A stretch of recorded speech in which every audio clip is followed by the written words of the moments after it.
Hello friends, இன்றைக்கி நம்ம என்ன ரெசிபி பார்க்க போகிறோன்னு பார்த்தீங்கன்னா, வாழைக்காயில் ஒரு சூப்பரான சைட் டிஷ் லஞ்சுக்கெலாம் அல்டிமேட்டாக இருக்கும். உங்கள் வீட்டில் வாழைக்காய் பிடிக்காதுன்னு சொல்லுவாங்கள்ல, அவங்க கூட விரும்பி சாப்பிடுவாங்க. அந்த அளவுக்கு சூப்பராக இருக்கும். இந்த மாதிரி நீங்கள் ட்ரை பண்ணி பார்த்துட்டு எப்படி வந்துச்சுன்றதை எனக்கு கமெண்ட் பண்ணுங்கள். ஸோ அது மட்டும் இல்லாமல் நீங்கள் வாழைக்காவை வேறு எந்த மாதிரிலாம் டிஃப்ரெண்ட்டாக செய்வீங்க அப்படின்றதையும் எனக்கு கமெண்ட் பண்ணுங்கள். கண்டிப்பாக நான் ட்ரை பண்ணி பார்க்குறேன்.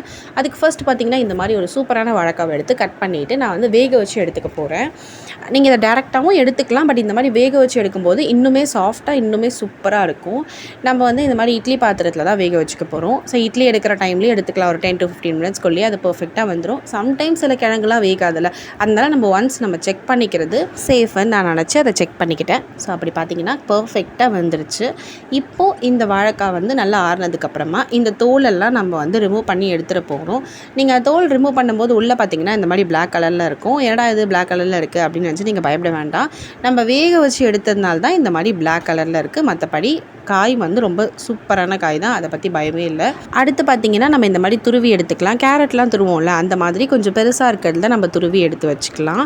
அதுக்கப்புறம் பார்த்திங்கன்னா இதுக்கு நான் வந்து கொஞ்சம் எக்ஸ்ட்ராவாக மசாலாஸ் ரெடி பண்ணிக்கிட்டேன். அந்த மசாலா ஆட் பண்ணி தான் இந்த வாழைக்காய் பொரியலை செய்ய போகிறேன். ஃபஸ்ட்டு பார்த்திங்கன்னா இந்த மாதிரி கொஞ்சமாக வேர்க்கடலை எடுத்துக்கிட்டேன். அதை லைட்டாக ட்ரை ரோஸ்ட் பண்ணிக்கணும். அதுக்கப்புறமா அது கூடவே வந்து காரத்துக்கு ஏற்ப காஞ்ச மிளகாவும் எடுத்துக்கிட்டேன்.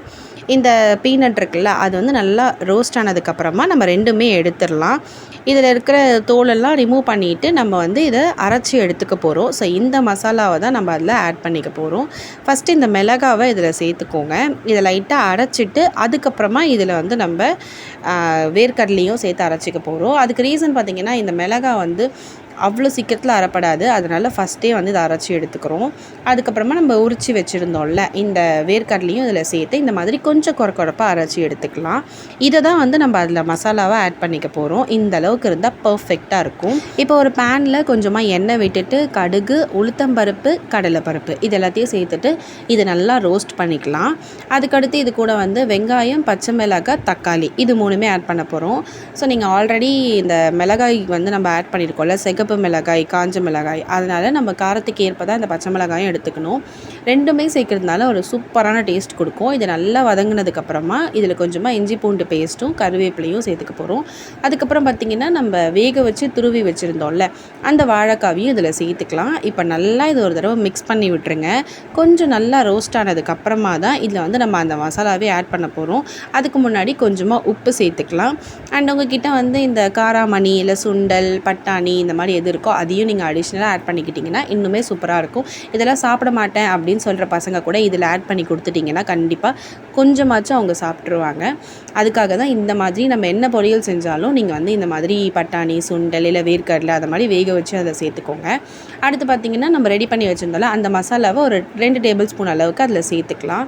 இப்போது நம்மளுடைய பொரியல் வந்து ரெடி ஆகிடுச்சு. கடைசியாக இந்த தேங்காய் துருவலையும் சேர்த்துக்கலாம். ஸ்டார்டிங்லேயே சேர்க்கக்கூடாது. அதுக்கு ஃபஸ்ட்டு ரீசன் என்னென்னா, தேங்காய் வந்து ரொம்ப ஃப்ரை பண்ணிவிட்டு அது நல்லா இருக்காது. ஸோ கடைசியாக சேர்க்கும் போது தான் அந்த ஃப்ளேவர், அந்த ஃப்ரெஷ்னஸ் நல்லா க்ரன்ச்சியாக சூப்பராக இருக்கும். அண்டு கொஞ்சமாக வந்து நான் புளிப்புக்காக லெமன் ஜூஸ் ஆட் பண்ணிக்கிட்டேன். அதை வந்து நம்ம அதிகமாக சேர்த்துடக்கூடாது. முடிஞ்ச வரைக்கும் 1 டேபிள் ஸ்பூன் அளவுக்கு சேர்த்தாலே போதும். அதுக்கப்புறமா கொஞ்சம் கொத்தமல்லி. இது வந்து நம்மளுடைய ட்ரெடிஷனில் இந்த கொத்தமல்லி சேர்க்காமல் நம்ம எந்த பொரியலும் செய்ய மாட்டோம், எந்த சாம்பாரும் செய்ய மாட்டோம். அதனால் அதையுமே சேர்த்தாச்சு. அவ்வளோதாங்க, நம்ம வாழைக்காய் பொரியல் அல்டிமேட்டாக ரெடி ஆகிடுச்சு. ஸோ நீங்களும் ட்ரை பண்ணி பார்த்துட்டு எப்படி வந்துச்சுன்னு கமெண்ட் பண்ணுங்கள், லைக் பண்ணுங்கள், ஷேர் பண்ணுங்கள், சப்ஸ்கிரைப் பண்ணுங்கள். டாடா பாய்.